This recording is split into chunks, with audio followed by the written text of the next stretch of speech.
বসা দহি টিকে খাইদেলে রে বাবু অংশুঘাত হব দূর। এটা তো মেন কথা। কাল যম সাজি আসিলা রে বাবু মুন্ডর ঝাড় বুহা খরা। খরা সাଙ୍ଗে বাবু লড়াই করুছি দহি বুন্দি দহি বুড়ি কহিলা তোর গোটিଏ দুনা ছোট দুনাକୁ କିଣିକରି ମୁଁ 10 ଟଙ୍କାରେ ମୋର 100ଟା ପିଲାକୁ 10ଟା ପିଲାକୁ ବାଣ୍ଟି ଦେଲି, କିନ୍ତୁ ଗୋଟେ ଆଇସ୍କ୍ରିମ୍ ଛେଚି କରିକି ଭାଇକି ବାଣ୍ଟି ଦେଇପାରିବି। नमस्कार मु रवि कुमार और आपण मानक रवि कुमार एंटी रे बहुत बहुत स्वागत। आज आम सहित एमती एक एक्स्ट्रा ऑर्डिनरी पर्सन मिसी कि जोड़ी होती जे कि जड़े ओडिशार कलाकार संगीतकार एवं प्रवचनवादी खरा ताती गाँ गाँ बुली दही बुंदी बिक्री करुवा जड़े साधारण व्यक्ति, किंतु तांकर स्वर शुणिले लोके अटकी जाती। दिन में परिश्रम एवं राति वचन प्रवचन एवं संगीतकार शुणाती। ये होचंती आम ओडिशार असली कलाकार। गत 7 वर्ष धरी गाँ गाँ बुलुंट एवं दही बुंदिया बिक्री करुँच। हाथ में दही बुंदी, हृदय संगीत एवं मुहरे भगवान ना। संघर्षर यही कहानी शुणिले हृदय को छुई जाए।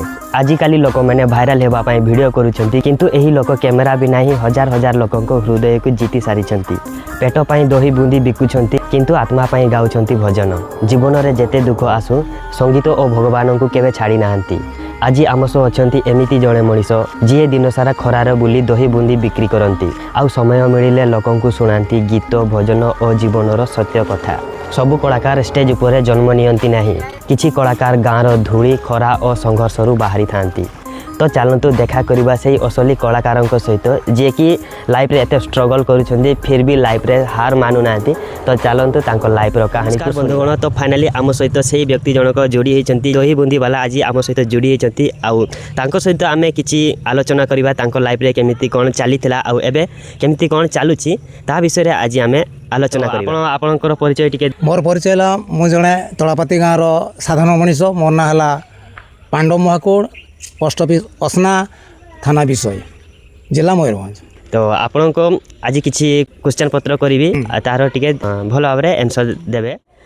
आपण कहबे आपण को पिलादिन केमिति थिला? मोर पिलादिन बहुत सच्चटमय थिला।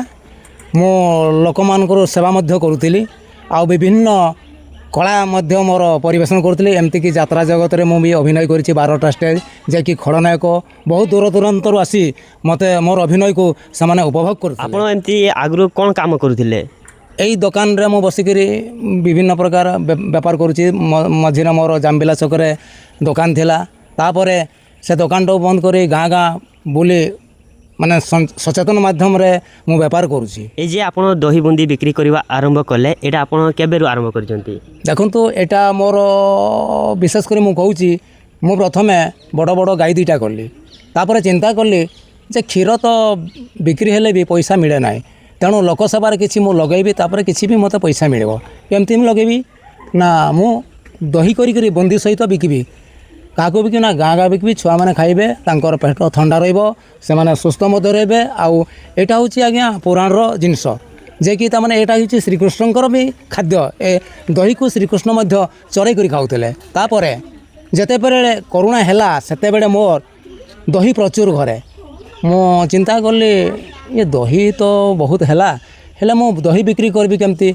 बाहर को नेले दही बिकले पुलिसर माड़। तेणु मु चिंतार सहित यही समय रे जगन्नाथ बलभद्र आउ माँ लक्ष्मी ठाकुराणी आज मते स्वप्न माध्यम रे से समय रे स्वप्न माध्यम मो कबाट बाड़ेले एवं कहले माँ आमको दही दियो। तांकर देहर पूरा झाड़ गम गम, मो निदर भांगी उठला, मोर भांगीगला निद। तापर मु चिंता कली ये जो ठाकुर मते दही मागिले हेले कौन करा जीवो? मोर स्त्री को मु उठेली। उठेला पर कहली जे ठाकुर आज आसते दही खुजंती। तापर मोर स्त्री गाधई करी कंसा थाड़ी रे ठाकुर को ऊपर को टेकी देले। तापर मु चिंता कली ये जिनसटा किसी तार गोटे प्रतिक्रिया होइतबो ए कोरोना विषय रे। तापर मु सोई गले। आरो दिन गाँव रे मु कहली बाबू तमे टिके दही खाई दियो। बहुत लोक हसिले। हसला परे कहले जे कोरोना तो ठंडा जिनस हेले फिर हमको ठंडा खोईके मारिदेबू ना? तो ना एटा तो मु मारिबा कथा। मु स्वप्न माध्यम मत आज मो घरे ठाकुर दही खाई, तेणु मु टिके किसी परिवर्तन बोली आपण मानकु कहूछि। तापरे किसी लोक खाइले, किसी लोक टिके सन्देह रहिले। तापर आरो दिन पेपर रे संवाद पेपर आज्ञा बाहिला जे कोरोना पाई देसी औषध हैला कंचा हळदी एवं दही। सेही दिन ठरो मु एई दही बिक्री आरंभ कर छाड़ी देबी बोली ना। एटा मु छाड़ी पारिबे ना कि पाइना ये जिनस ए जो छोट छोट छुआ माने खाई करी बहुत माने शांति पाउछंती कि पाइना ए दही खाइले पेट ठंडा होची। तापरे अंशुघातर ଦୂରୀକରଣ ପାଇଁ ଏଇ ଦହିଟା ହେଉଛି ବହୁତ ଉପକାରୀ ଜିନିଷ। ଏ ଦହି ଖାଇଲେ ଜଳୀୟ ଅଂଶ ପେଟରେ ରହୁଛି, ତାପରେ କୌଣସି ଅସୁବିଧା ନାହିଁ। ଜଳୀୟ ଅଂଶ ମେନ୍ ହେଲା ଜଳ ହିଁ ଜୀବନ, ମଣିଷର ଜଳ ହିଁ ଜୀବନ। ଏ ଜଳଟା ଯଦି ଆମେ ପେଟ ଭିତରେ ଦେହ ଭିତରେ ରହିବା ତାର ଜୀବନଟା ସୁସ୍ଥମୟ ରହିବ। ଆଉ ଏବେ ଆଗକୁ ଆମେ ଆଲୋଚନା କରିବା ଏଇ ଯେ ବ୍ୟକ୍ତିକୁ ଆପଣମାନେ ଦେଖିପାରୁଛନ୍ତି, ଇଏ କେବଳ ଦହି ବୁନ୍ଦି ବିକ୍ରି କରନ୍ତିନି, ତା ସହିତ ଏମିତି କଳାକାର ଜ୍ଞାନ ମଧ୍ୟ ଅଛି ଯେଉଁଟାକି ଲୋକମାନଙ୍କୁ ବହୁତ ଭଲ ଭାବରେ ଶୁଣାନ୍ତି ଆଉ ଲୋକମାନଙ୍କୁ ବି ପସନ୍ଦ ଆସିଥାଏ। ତ ଏବେ ତାଙ୍କର ସେଇ କଳାକାର ଜାନି ଉପରେ ଯିବା, ତାଙ୍କର ସେଇ କଳାକାର ଜାନି କେମିତି ଷ୍ଟାର୍ଟ କରିଥିଲେ ଆଉ ଆଗକୁ କେମିତି ବଢ଼େଇବେ ତାର ବିଷୟରେ କିଛି ଡିସ୍କସନ୍ କରିବା, ଆଲୋଚନା ଆପଣ ଗାଁ ଗାଁ ବୁଲି ଦହି ବୁନ୍ଦି ବିକ୍ରି କରନ୍ତି।